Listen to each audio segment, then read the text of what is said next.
Dodgers give pitch clock, other new rules rave reviews after spring opener. It didn't take long for the Dodgers to see how the pitch clock and new MLB rules for the 2023 season will affect games, and they like the changes. The pitch was a ball before it even started toward the plate. During their first spring training game Saturday, in a full count with David Peralta at bat in the second inning, the Dodgers encountered one of Major League Baseball's new rules for the first time. Though Milwaukee Brewers left-hander Alex Claudio misfired on what would have been ball four anyway, home plate umpire Jim Wolf rose up, flashed four fingers and pointed at his watch. Claudio, he ruled, hadn't begun his delivery before the expiration of MLB's newly introduced pitch clock. Sports a pitch clock, pickoff limit, the changing of shifts on defense and bigger bases could make for a different game in the upcoming season.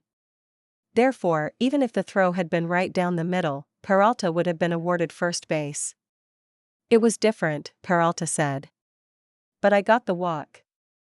It was the first example of what is expected to be a major change in the rhythm and, more importantly, the length of big league games, with Cactus League contests introducing a series of significant rule changes MLB enacted over the offseason.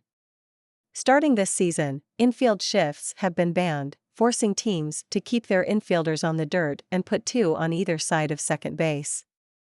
Pickoffs and rubber disengagements have been limited for pitchers to just two per at-bat, while a batter can only call time on one occasion at the plate. Even the somewhat comically enlarged new bases could produce subtle changes.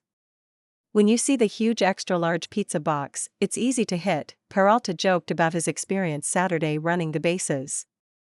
Nothing, however, will affect the game more than the pitch clock. Every time a pitcher receives the ball on the mound, they now have 15 seconds, or 20 seconds, with runners on base, to begin their delivery. Batters also must be alert to the mound with 8 seconds remaining on the timer, which will be displayed throughout ballparks in several locations beyond center field and behind home plate. The league's hope is to manufacture shorter, faster-paced games. On Saturday, at least, it worked, with the Dodgers' 7-4 loss to the Brewers lasting only 2 hours 21 minutes, fitting a pattern of other shorter game times around baseball this weekend. Everyone was tuned into the pitch clock, manager Dave Roberts said. I thought it was great. Pace was really good. Sports San Diego Padres star Manny Machado has his sights set on becoming a free agent in the offseason, and the Dodgers could be among the teams chasing him. Claudio's automatic ball to Peralta was the first of 4 pitch clock violations Saturday. After Peralta caught himself focused too closely on the pitch clock earlier in the at-bat, sometimes you're thinking the clock is gonna run out, he said, but just concentrate and let the umpire make the decision. The Dodgers' new outfielder hadn't even noticed Claudio took too long to get into his full count delivery. Before the ball left Claudio's left hand, however, Peralta heard Wolf call the violation, voiding the pitch and giving him a free base. It was gonna be ball 4 anyways, Peralta said. But who knows if I would have swung if Wolf didn't say anything. Before Saturday, the new rules had already been playing an outsized role in Dodgers camp.